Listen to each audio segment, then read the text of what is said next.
Bonjour et bienvenue au Portrait professionnel, le balado où on tente de clarifier différentes professions du marché du travail. Aujourd'hui, on rencontre Mary K. York, avocate en droit de l'immigration. À une époque où les mouvements humains sont au cœur de plusieurs débats sociaux et politiques, elle nous parle de son rôle dans ce processus qu'entreprennent ses clients. Mary K. York, bonjour. Bonjour Amy. Merci de participer à l'entrevue. Ça me fait plaisir. On se rencontre aujourd'hui pour parler de ta profession. Veux-tu nous dire ce que tu fais? Oui, je suis avocate en immigration. Avocate en immigration. Alors, quand tu rencontres quelqu'un pour la première fois, puis tu dis « Bonjour, je m'appelle Mary, je suis avocate en immigration », qu'est-ce qu'ils imaginent que tu fais? La majorité des gens croient que, premièrement, je travaille pour le gouvernement. Ils pensent que je suis en train de remplir des formulaires pour le gouvernement ou en train juste d'aider des gens à immigrer au Canada de l'extérieur. C'est ça la perception. Ouais. Puis comment est-ce que tu clarifies leur perception? Donc, premièrement, je leur dis que je travaille pour mon propre firme d'avocat. Donc, c'est un bureau privé. C'est pas pour le gouvernement. Et en tant qu'avocate, je représente les clients contre le gouvernement, pas contre le gouvernement. Donc, si je présente des papiers, je les soumets à immigration. Je ne travaille pas pour immigration. Mais surtout, je clarifie que oui, on aide des gens qui vont venir au Canada, mais c'est aussi aider les gens qui sont déjà ici, mais qui sont des fois dans des situations vulnérables où ils ont perdu leur statut, ils ont été refusés, là, ils ont une famille ici, ça fait peut-être 5 ans ou 10 ans qu'ils habitent ici, et il y a d'autres avenues pour avoir leurs papiers. Donc, c'est pas nécessairement juste des personnes de l'extérieur, mais ma firme, surtout, on représente particulièrement des personnes qui sont déjà au Canada. Donc, des gens qui sont déjà au Canada puis qui veulent y rester. C'est ça. OK. Fait que ça, c'est différents mandats dans lesquels tu pourrais intervenir. C'est ça. OK. Qu'est-ce qui t'a amené vers le droit? C'était mes parents qui m'ont dit qu'il faut que j'aille faire du droit ou devenir comptable. OK, t'avais deux choix. C'est ça, j'avais deux choix. Je n'aurais pas pensé à faire ça si j'avais eu le choix. Mais la bonne chose, c'est que quand j'ai commencé à étudier, dès la première journée, j'ai vraiment aimé ça. J'ai adoré le cours, j'ai adoré comprendre comment le système légal fonctionne. Donc, pour ça, j'ai été très chanceuse. Fait que c'est comme presque par hasard que t'es tombée dans la soupe, là. Oui. OK.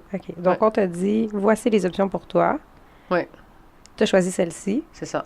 Pourquoi le droit versus la comptabilité? Parce que mon frère, il faisait ou avait fait de la comptabilité, puis il m'a dit de ne pas faire ça. Fait qu'à l'époque, t'étais une jeune femme qui suivait les conseils de ta famille. Pour toi, ça avait de la valeur. Tu disais, bon, ben, on me propose ça, je vais l'essayer. De la valeur, mais aussi, je n'avais pas le choix. C'était une situation où est-ce que c'était restreint?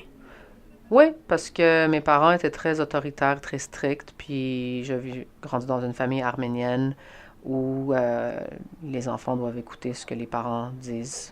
Donc, c'était très, on a immigré au Canada pour toi, il faut que tu aies une bonne carrière. C'est ça que tu dois faire. Fait que dans ce contexte familial-là, tu as suivi les règles, tu as suivi la structure. C'est ça. Mais tu es bien tombée. Oui, j'étais vraiment chanceuse. Ouais. Donc, quelles études est-ce que tu as fait pour arriver où est-ce que tu en es aujourd'hui? J'ai fait mon bac en droit à l'Université de Montréal. Donc ça, j'avais 18 ans, c'était 3 ans. Et dans ma deuxième année, l'été, j'ai commencé une maîtrise à Sherbrooke pour un programme de droit transnational et common law. Puis là, j'ai complété ça sur 2 étés. Après ça, quand j'ai fini mon bac, je me suis inscrite à l'École du barreau du Québec. J'ai fait des cours pendant 2-3 mois et j'ai fait des examens. Malheureusement, j'ai pas passé mon examen. J'ai pas fait la reprise parce que je voyageais. Puis là, après ça, j'ai voyagé, j'ai fait des stages à l'international. Et quand je suis revenue au Canada, j'ai décidé de faire le barreau de l'Ontario. Donc, je me suis inscrite, je suis devenue avocate dans le barreau de l'Ontario. Et récemment, donc, 2018, en 2018, cette année, je me suis finalement inscrite au barreau du Québec. Donc, un grand détour pour revenir à la maison, en fait. C'est ça. OK. C'est ça. Okay. Est-ce que tu pourrais clarifier pour nous, c'est quoi la nuance entre quelqu'un qui fait du droit de l'immigration puis quelqu'un qui ferait, par exemple, d'autres types de droits? Oui, c'est très spécialisé. Donc, par exemple, moi, je fais du droit de l'immigration. J'ai des collègues qui font du droit de la famille. J'ai d'autres amis qui font du droit civil et commercial. Je connais des avocats qui font juste du droit criminel. C'est vraiment des mondes complètement différents. Comme si quelqu'un m'appelle puis il y a un problème avec un voisin ou un dossier criminel ou quelque chose avec le gouvernement, je pourrais donner quelques lignes directrices. Mais si c'est vraiment litigieux et compliqué, je suis vraiment pas experte là-dedans. Ça va être vraiment difficile pour moi de donner des conseils parce que je connais rien dans ce monde-là. Comme si c'était presque des professions différentes? Oh oui, moi je le vois vraiment comme des professions complètement différentes. Ça fait 10 ans que je fais du droit de l'immigration, puis c'est un monde, c'est une autre dimension. C'est quand tu es là-dedans, tu travailles, tu vas dans les tribunaux, tu es vraiment dans un autre monde que tu peux juste connaître juste parce que tu as spécialisé et tu as travaillé là-dedans pendant tellement d'années. Donc, c'est à force de pratique. C'est ça. OK. Donc, c'est quoi la particularité du droit de l'immigration? C'est très administratif, donc ce qui veut dire qu'il y a beaucoup de règles, de procédures qui changent souvent. Ça, c'est la chose qui est tellement compliquée parce que tu peux aller sur le site web puis avoir, par exemple, tu veux parrainer ta femme ou ton mari, tu as un guide pour te dire comment tu dois parrainer, mais il y a des milliers de petits détails qui ne sont pas dans ce guide-là que tu vas juste savoir parce que tu as essayé, puis tu as fait des erreurs, puis tu as envoyé, puis l'application est revenue. Donc, quand les gens ont de la misère à faire ces applications-là, puis ils engagent de l'aide d'un représentatif, Comme toi. comme moi, ça va être vraiment plus facile pour eux parce qu'il y a tellement de petits détails derrière chaque détail. Il y a les règles sur le site web, mais après ça, il y a littéralement des livrets de 200-300 pages avec toutes les exceptions les procédures et les détails. Puis là, ça, je les connais pas toutes par cœur, mais parce que j'ai eu tellement d'expérience et tellement de sortes de situations que là, 80-90% du temps, je sais qu'est-ce qu'il faut que je fasse. Mais même à ça, il y a, presque tous les jours, je dois appeler un collègue qui fait aussi du droit de l'immigration pour brainstorm, poser des questions, parce que, j'ai jamais eu ce cas comme ça, qu'est-ce que toi t'as fait? Puis là, on se donne des idées. On a vraiment besoin beaucoup de support entre nous pour nous aider. Fait qu'il y a un réseau là, qui est instauré pour ça. Oui, il y a une bonne communauté. Tu parles du détail derrière le détail, tu parles d'un système qui est très changeant, de règles qui sont très précises avec plein d'exceptions. Qu'est-ce qui fait, à ton avis, que c'est tellement changeant? Bonne question. Est-ce que c'est au gré des gouvernements? Il y a des élections, on change d'avis? Oui, une partie, c'est ça. À chaque fois qu'il y a des élections, il y a un nouveau gouvernement qui va mettre une nouvelle procédure. D'autres fois, c'est par exemple, s'il y a un pays dans le monde qui a un grand conflit, par exemple en Syrie, il y avait la guerre, il y a eu des milliers de Syriens qui sont commencés à venir, ils sont venus au Canada parce qu'il y a ce gros influx. Le gouvernement doit faire quelque chose, faire des exceptions. Donc là, ils vont changer un peu les lois, ils vont mettre des special guidelines pour les Syriens. Fait que là, ça vient changer. Des fois, il y a des moratoires pour certains pays. Par exemple, quand il y a un tremblement de terre en Haïti, il va y avoir des nouvelles règles. Et je pense que des fois, c'est juste... Le système est pas bon des fois, donc ils sont toujours en train de le make it better. Mais là, ils vont changer, mettons, à chaque 2 ans, ils vont changer les formulaires. Mais il y a toujours... C'est jamais parfait. Fait que là, après ça, ils vont changer encore. Puis là, s'il y a une petite règle qui va changer, on va tout refaire les formulaires. Donc, fait qu'il y a un souci d'amélioration, mais ça engendre une lourdeur administrative quand même. C'est ça, exactement. OK. Donc, tu me disais le droit de l'immigration, donc on est dans quelque chose de très administratif, on est dans quelque chose de très pointu. Qu'est-ce qui fait que c'est cette branche-là du droit que toi, tu as choisi? En fait, encore une fois, je suis tombée là-dedans par hasard. Quand j'ai fait le barreau de l'Ontario, je sais que je voulais pas faire du droit commercial ou du droit corporatif. Je savais que je voulais aider les gens. Puis ça, ce que tu voulais pas faire, je t'interromps, pardon. Oui. Ce que tu voulais pas faire, tu le savais parce que tu l'avais testé dans tes cours? Non, je pense que c'était juste inné. Je pense que c'est juste... L'aspect business très monétaire, ça t'attirait pas. C'est ça. Puis dans mes cours du droit, mes cours préférés, c'était droit et éthique, philosophie du droit, droit international des droits de l'homme. Puis tous les cours qui étaient droit des affaires, droit des biens, j'aimais pas ça. Mes notes n'étaient pas vraiment bonnes là-dedans. Puis c'était juste pas dans ma personnalité je savais depuis que j'étais très jeune que je voulais pas être là-dedans, que ça allait pas matcher avec moi. Puis je voyais les autres étudiants qui faisaient la course au stage, qui appliquaient dans tous les grands bureaux avec les suits, puis bien habillés, puis that was just not me. So, ça, je le savais dès le début. J'ai quand même appliqué parce que c'était comme la chose à faire, mais je savais que c'était pas pour moi.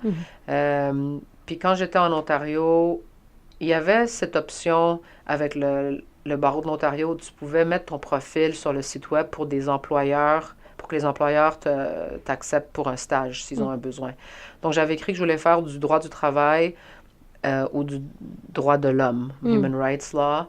Je pense que j'avais juste mis ces deux sujets-là. Puis là, j'ai reçu un appel d'une avocate qui fait du droit de l'immigration et elle m'a juste appelé puis elle a dit « je vois que tu veux faire ça.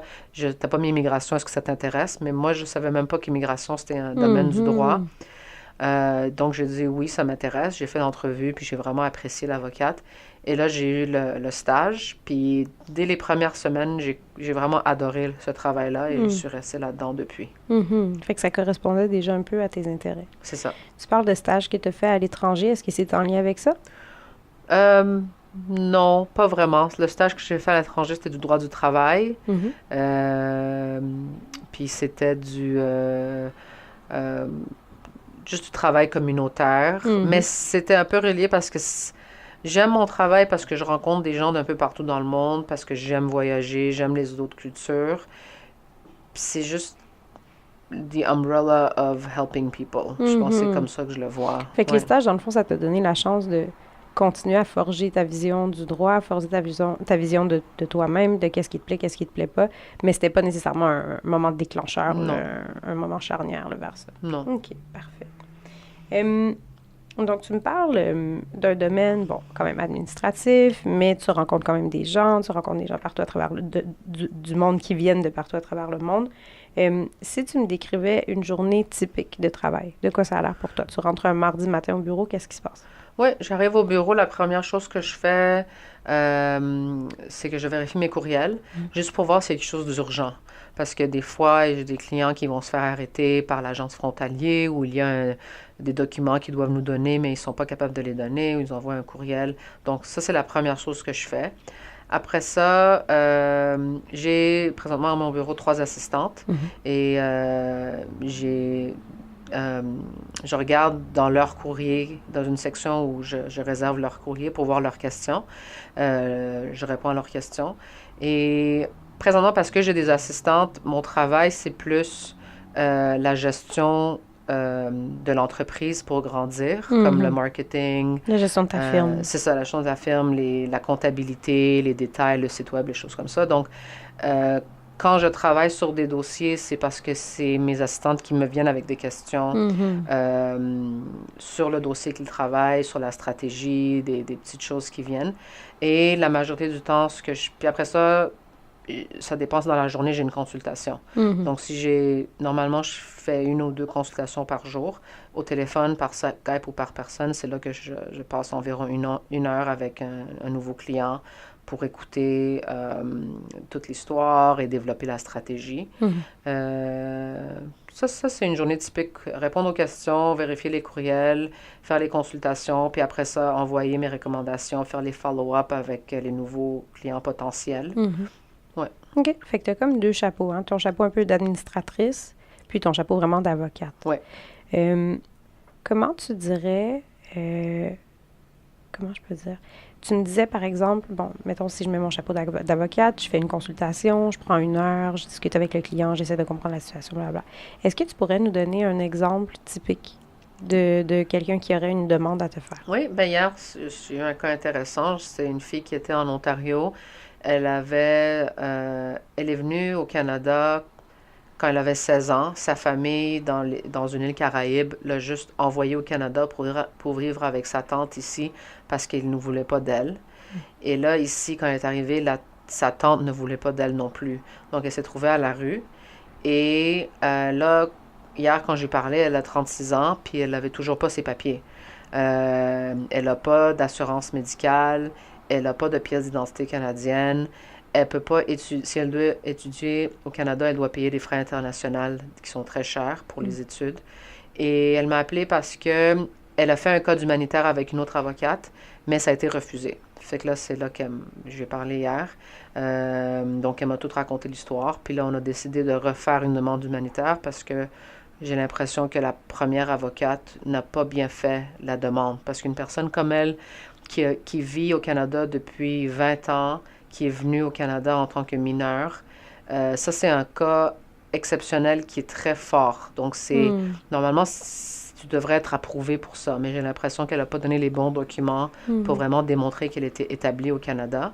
Donc, c'est vraiment une personne très, très vulnérable qui a développé beaucoup d'anxiété, beaucoup de dépression dans sa vie à cause de cette situation de limbo où est-ce qu'elle ne sait pas si, à un moment donné, l'agence frontalière lui dire de retourner sur l'île où elle n'a pas de famille, elle ne sait personne. Sa vie, c'est ici. Quand sa tante l'a mis dehors, il y a une famille qui l'a amené, qui l'a accueilli. Elle habite avec cette famille. Donc, ça, c'est très typique, une consultation typique en immigration. OK. Ouais. Donc, quelqu'un qui souhaite rester au Canada, puis qui fait appel à toi pour ne pas être déporté. C'est ça. Fait que tu me dis, bon, l'autre avocate a un peu pris cette approche-là. Moi, peut-être que je prendrais une autre approche. On est vraiment dans la finesse, hein? On est vraiment dans le détail. Hein? Oui, absolument. Mais aussi, je fais attention maintenant parce qu'elle me dit certaines choses, mais ça se peut que sa vision des choses, ça se peut que l'avocate a fait une très bonne job. Ça se peut que c'est elle qui n'a pas fourni les documents. Donc, avant de faire mes conclusions finales, je dis toujours au client, il faut que tu m'amènes tout le dossier. Si tu n'as pas le dossier, moi, je vais appliquer pour avoir le dossier d'immigration pour voir qu'est-ce qui s'est passé.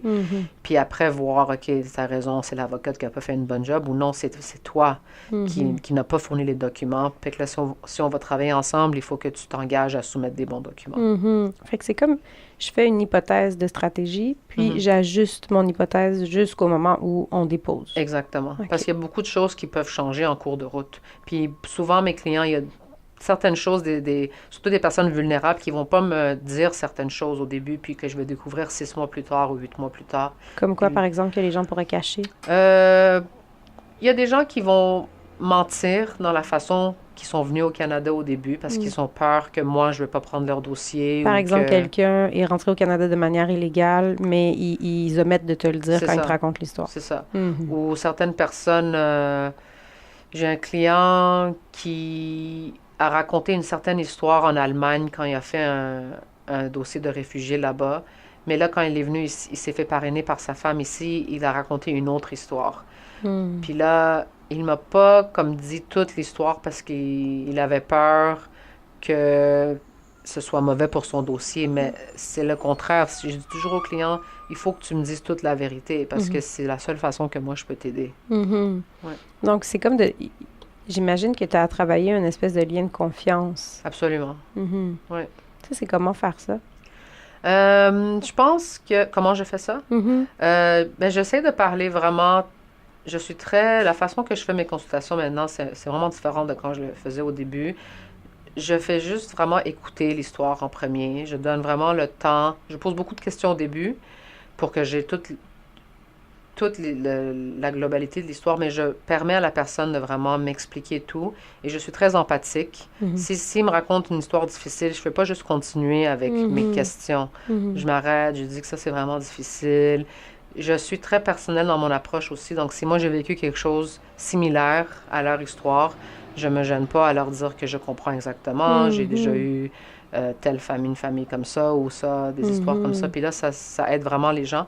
Je dis toujours que je ne peux pas faire de miracle, puis que je vais faire de mon mieux, puis que si on m'engage, je peux vraiment préparer un dossier parfait, mais on peut quand même avoir un refus.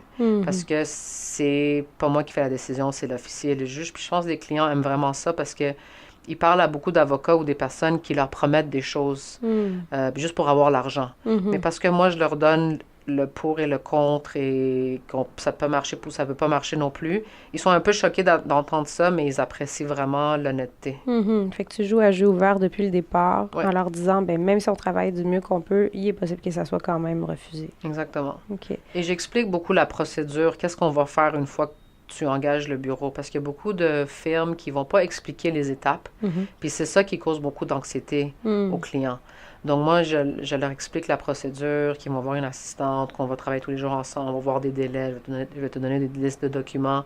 Comme ça, ils voient que c'est vraiment un système qui est déjà mis en place pour les aider. C'est pas juste, tu m'engages, puis après, you don't hear from me, you know? Ouais. Parce que c'est un processus, bon, tu disais c'est très administratif, le détail, la finesse, mais en fait, c'est un processus qui est très long. Hein? C'est pas lundi, j'appelle Mary, puis vendredi, on est à la cour. Non, c'est super long. C'est normalement, en moyenne, les dossiers, c'est au moins 1 an. Puis les dossiers litiges, ça peut être 2-3 ans.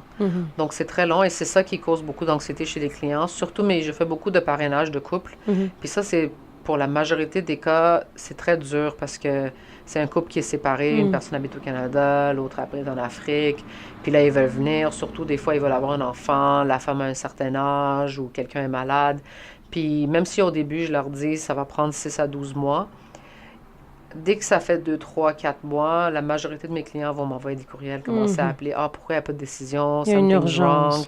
Ça veut dire qu'ils ont perdu mon dossier, mais c'est jamais le cas. Ça va toujours normalement bien finir, mais il faut avoir beaucoup de patience. Et j'explique ça maintenant dans la consultation. Je dis même aux clients, tu vas devenir anxieux. Ça va arriver, mais c'est important de développer la patience. Question qui se prépare depuis le départ. C'est ça. Qu'est-ce qui fait que c'est tellement long? C'est le processus d'immigration. Je pense qu'il n'y a pas assez d'employés dans le gouvernement assignés à ces dossiers-là. Donc, c'est juste, je dis aux clients aussi, c'est juste une question de manpower. S'il y a un officier avec 1000 dossiers, puis il a juste tant d'heures par semaine, c'est normal qu'il ne va pas avoir le temps de finir. Ça va prendre ce temps-là, c'est inévitable. C'est ça. Qu'est-ce que tu dirais qui est ton plus grand défi au quotidien? Mon plus grand défi, je dirais, c'est quand j'ai des nouveaux employés et qu'il faut les entraîner, le training. Ouais. Ça, pour moi, c'est très dur. Je peux le faire, puis je le fais bien, mais ça me fatigue beaucoup parce que c'est tellement de détails qu'il faut apprendre à quelqu'un comment le système fonctionne. Puis la seule façon que l'assistante va apprendre, c'est en faisant des erreurs. Mais quand on fait des erreurs, c'est pas bon pour les dossiers. Donc ça, c'est un peu difficile. OK. Fait que dans ton chapeau, sous ton chapeau d'administratrice, ça serait le plus grand défi. Ouais. Qu'est-ce qui serait le plus grand défi sous ton chapeau d'avocate, tu dirais? C'est quand j'ai travaillé dans un dossier, j'ai fait absolument tout parfaitement, puis j'ai vraiment donné de moi-même, mais le client, à la fin, a une opinion que j'ai fait une erreur ou j'ai pas fait ça assez bien ou détourne l'histoire ou dit « Ah, toi, au début, t'as pas dit ça, mais la majorité des cas, c'est jamais vrai. J'ai toujours dit la bonne chose, mais la personne est tellement déçue du résultat que il ou elle a besoin de quelqu'un pour blâmer. Puis ça me dérange vraiment beaucoup parce que je suis vraiment une bonne avocate et je fais vraiment attention à mon travail comme si c'était mes dossiers à moi, comme si chaque dossier, c'est un membre de ma famille. Donc, quand ça arrive, ça me fait vraiment mal au cœur. Ça me donne beaucoup de peine. Ouais. Fait que cette image qu'on a des avocats qui sont un peu requins, un peu sanguinaires, là, tu nous présentes une femme sensible qui fait malgré tout très bien son travail. Comment tu dirais que ça se gère, cette espèce de... C'est quand même des situations qui sont lourdes, hein? Je veux parrainer ma grand-mère, je veux qu'elle vienne ici, je veux que ça aille bien. Bon, il y a ceci, il y a cela. Puis à la fin, quand ça marche pas, ben je te blâme, puis je te dis que c'est de ta faute. Comment tu fais pour gérer ça? Ben, comme je dis, j'ai beaucoup de peine. Ça me dérange, ça me rend anxieuse quand ça arrive. J'essaie de plus en plus de... Quand ça arrive pas souvent, mais quand ça arrive, j'essaie de pas prendre ça personnellement. Je parle plutôt... souvent maintenant à des collègues qui font le même travail que moi ou des avocats qui... Ça aide beaucoup quand ils me disent « Non, j'ai regardé qu'est-ce que tu as fait, puis tout était bien. C'est vraiment... Tu as fait la bonne chose, puis c'est vraiment le client qui ne comprend pas, qui est émotionnel. » Ça aide à valider que c'est correct, j'ai fait mon travail. Fait qu'encore cette importance du réseau, hein, d'avoir un regard extérieur, quelqu'un d'autre qui voit avec nous la situation d'un point de vue d'expertise. C'est ça. Puis qui peut adoucir un peu le tout. Exactement. OK. Ouais. Quand on pense au métier d'avocat, encore une fois, on imagine souvent quelqu'un qui est à la cour, quelqu'un qui va plaider du matin au soir, hein, quelqu'un qui met la grande robe, puis qui va se présenter à un juge, puis raconter une histoire. Ouais. Est-ce qu'il t'arrive de plaider à la cour? Oui, ça arrive. Il y a la commission de l'immigration ou il y a la Cour fédérale en matière d'immigration. Normalement, je dirais ces temps-ci, c'est peut-être une fois par mois ou une fois tous les 2 mois, je vais être à la cour. Ça dépend des dossiers. C'est pas souvent maintenant, parce que mes dossiers, je les gagne dès le départ. J'ai pas besoin d'aller à la cour. C'est plus des dossiers qui me viennent, des nouveaux dossiers où ils ont déjà eu un refus et là, ils veulent que je fasse l'appel. Quand ça arrive, normalement, c'est à la Cour fédérale, c'est 2 heures. À la cour, 1 à 2 heures. Mais c'est beaucoup d'heures de préparation avant.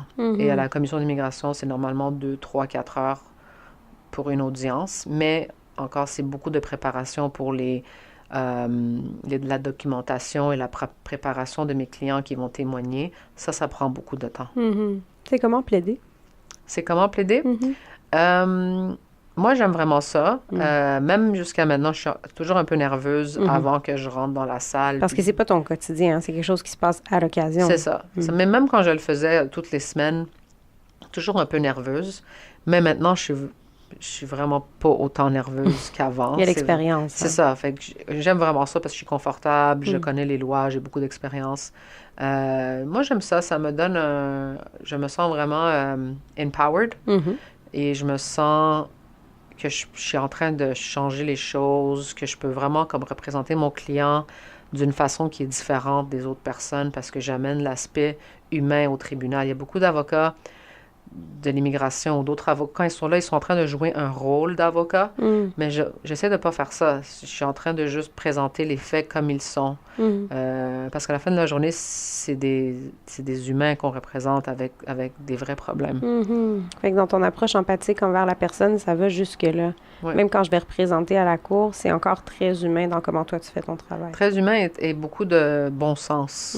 J'amène beaucoup je parle dans mes arguments, j'amène beaucoup de bon sens. Puis je vois que ça fait une différence dans la vision du juge. Donc, d'être logique, d'être terre à terre, ça peut être payant dans comment tu présentes tes affaires. Oui. OK. C'est pas une pièce de théâtre. Là. Non, c'est ça. Qu'est-ce qui est le plus valorisant dans ton travail? Quand un client me dit « Merci beaucoup, à cause de toi, on a eu ça, on a fait ça, à cause de toi, je suis avec ma copine ou mon copain, regarde la photo, toi et tes assistantes. » J'aime ça quand ils complimentent tout le bureau au complet. Ça, j'aime vraiment ça. C'est un travail d'équipe. Hein? Oui, c'est ça. Ça me fait vraiment chaud au cœur. Si tu disais, si quelqu'un te disait, je suis intéressée par ton domaine, je suis intéressée par le droit ou je suis intéressée par le droit de l'immigration, qu'est-ce que tu donnerais comme conseil à quelqu'un qui serait intéressé par le domaine? Conseil, je dirais qu'il faut que la personne soit prête à pouvoir gérer des cas très difficiles et être capable de pas... Parce que tu dois être empathique, mais en même temps, tu dois être capable d'agir sous beaucoup de pression. Parce qu'il y a beaucoup de délais en immigration. Il y a beaucoup de urgent situations qui arrivent, des appels, des déportations. Il faut que des fois, tu as juste comme 1 heure pour envoyer une lettre. Il faut que tu appelles FedEx, puis ci, puis ça. Puis tu dois être capable de gérer ton anxiété ou si tu es anxieuse ou ton stress en général. Ton stress, c'est ça. Sinon, tu vas faire des erreurs. Ça, c'est vraiment important à savoir. Et puis d'être prête à, au début, ne rien comprendre. Ça va être tellement compliqué au début, mais après quelques mois, il faut beaucoup de patience pour connaître le système. Fait qu'avoir la tête froide, être capable de gérer son stress, puis avoir une forme d'humilité. Hein. Je vais commencer, puis je vais pas être la meilleure en commençant. C'est ça, exactement. Et être capable de gérer dans une journée beaucoup de choses différentes. Donc, par exemple, 1 demi-heure, ça se peut que tu travailles sur 4 dossiers en même temps. Et tu dois faire ça parce que il y a 4 priorités. Tu peux pas dire « je vais juste faire ça maintenant, je veux juste travailler sur 2 dossiers » parce que tu travailles sur un dossier, tu reçois un courriel urgent, quelqu'un vient demander un colis, le téléphone il sonne, tu reçois un fax. C'est vraiment important de pouvoir multitask. Ouais. Fait que cette polyvalence-là, parce que tous les dossiers sont à remettre en même temps, en fait. Pas qu'ils sont à remettre en même temps, mais des fois, il y a des choses à faire dans plusieurs dossiers en même temps, des petits détails. Il faut, par exemple, tu soumets un dossier à immigration, mais tu as un autre dossier où si tu ne reçois pas les documents du client demain, tu ne vas pas être capable de le soumettre la semaine prochaine. Donc, il faut que tu appelles le client pour... C'est beaucoup de gestion des clients. C'est beaucoup j'entends une séquence, hein? Ouais. Donc, le client doit me remettre tel papier d'ici telle date. Puis ensuite, avec ce papier, je vais à déposer tel truc. Puis après ça, j'ai 10 jours pour pouvoir... C'est ça, exactement. Fait que quand il y a un chaînon qui brise, quand tu disais l'exemple de tout à l'heure, le client n'a pas fourni la documentation nécessaire, mais là, toute la chaîne vient de tomber. Exactement. Okay. C'est vraiment, il y a une procédure, puis c'est des documents qu'on doit recevoir, par exemple, qui doivent être une certaine façon. Certaines sont des copies, certaines des originales. Si on reçoit un paquet puis il n'y a pas l'original, il faut demander au client de faire l'original, mais super rapidement. Après ça, il faut faire les formulaires. Mais le formulaire, ça change des fois à chaque semaine sur le site web. Fait que si le client signe les formulaires, mais là, nous, on ne l'envoie pas, les formulaires vont expirer. Là, il faut refaire les formulaires. Il y a des clients qui habitent en Chine, ils doivent renvoyer des formulaires avec le FedEx. Puis là, ça va leur coûter un autre $100. Ça va prendre un autre 7 semaines. Ah, mais là, la loi a changé, on ne peut plus appliquer maintenant. Ah, maintenant, tu n'as pas de statut, tu vas te faire déporter dans 6 mois. C'est ça le chaînon, tout est relié. Puis une petite erreur peut entraîner un gros désastre. Ouais. Fait qu'il faut vraiment avoir cette espèce de... Je sais pas c'est quoi le mot exact, mais de résilience quant au changement. Hein? Le système va changer pour toujours. C'est ça. Puis on peut pas à chaque fois se dire « Oh non, pourquoi c'est pas comme avant? » Ça, c'est pas possible dans ton domaine. Non, c'est ça. Sinon, tu vas être toujours déçu et tu vas être toujours stressé. Donc, ça prend une flexibilité. Là. Absolument. Et il faut avoir une vue d'ensemble. Il faut jamais perdre la vue d'ensemble des dossiers parce que des fois, tu travailles tellement dans un dossier, dans une section, dans un formulaire, une case, mais là, tu as oublié la chose la plus importante, c'est mais il faut les documents sur l'enfant mineur. Tu as tellement focusé sur les formulaires que tu n'as pas vu la vue d'ensemble, puis tu as oublié de demander au client qui a peut-être comme 4 enfants, tu n'as pas demandé les certificats de naissance des enfants pour démontrer que cette personne a une vie ici, qui est la chose la plus importante. Fait qu'il faut voir les détails, oui, mais pas perdre la vue d'ensemble. Fait que c'est comme balancer entre les deux. Ouais. Donc, toujours voir macro et micro un peu en même temps, en parallèle. Hein. C'est ça. OK. Donc, dans ton domaine, comme dans tous les autres domaines, la technologie avance, la société évolue. Comment est-ce que tu imagines que ton domaine, que le droit de l'immigration va avancer dans les 10, 15, 20 prochaines années? Je sais que maintenant, dans le monde entier, il y a une grosse crise migratoire. Il y a, j'avais lu ça l'autre jour, une personne sur 5 est déplacée. Puis la moitié de ces personnes-là, c'est des enfants. Donc, ils sont ou déplacés à l'intérieur de leur pays ou dans un autre pays. Donc, je crois qu'il va y avoir beaucoup de cas de personnes vulnérables qui vont avoir besoin d'aide spéciale. Parce que, je lisais aussi l'autre jour, 80% ou 90% des gens appliquent eux-mêmes pour leur application. Puis c'est vraiment 5 ou 10% qui utilisent, 5% utilisent un avocat. On est 1000 avocats en immigration au Canada.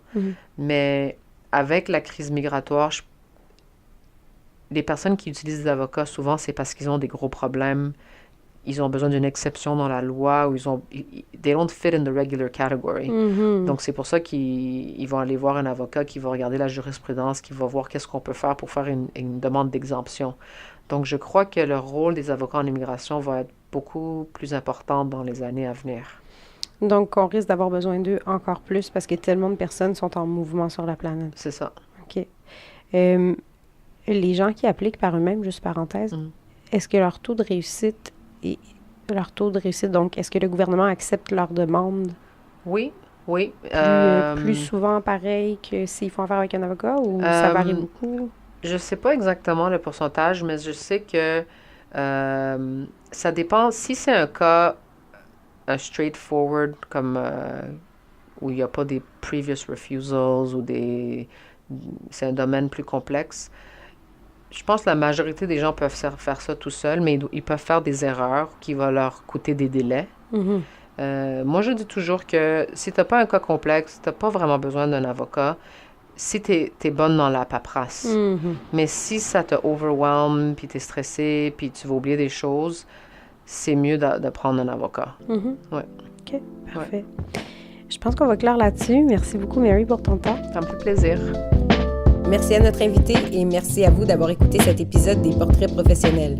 Pour plus de détails sur cette profession, visitez notre site internet au www.saltoconseil.com.